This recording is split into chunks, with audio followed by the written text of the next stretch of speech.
Good morning everyone. I am Dr. Pawan Poddar, consultant cardiologist at Yashoda Hospital, Malakpet.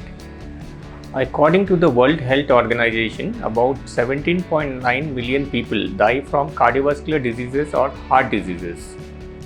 Most common among these heart diseases are hypertension, coronary artery disease, myocardial infarction, heart failure, and many congenital heart diseases. A lot of these cardiovascular diseases are preventable and treatable.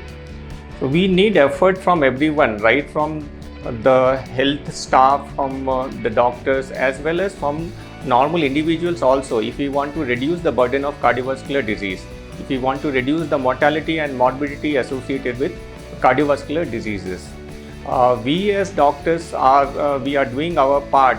Whenever you are coming to us with any heart disease, we are treating you, we are advising you what instructions to follow so that your disease doesn't get aggravated and it gets treated. And as a normal individual also, you also have a job to do.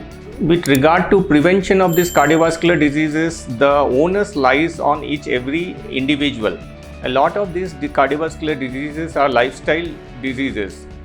They can be prevented by adopting certain healthy lifestyle measures, such as if we reduce the salt intake in our diet right from our childhood, the likelihood of development of hypertension comes down, as well as other heart problems may also come down. We should encourage our children, and we ourselves should also go for regular physical activity. We should go for brisk walking at least 45 minutes every day.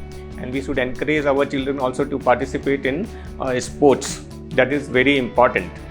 We should avoid leading a sedentary lifestyle. We should maintain an ideal body weight. We should not eat too much of saturated fat, should not eat too much of refined carbohydrates. All these measures are very important and they will go a long way in preventing cardiovascular diseases. Thank you.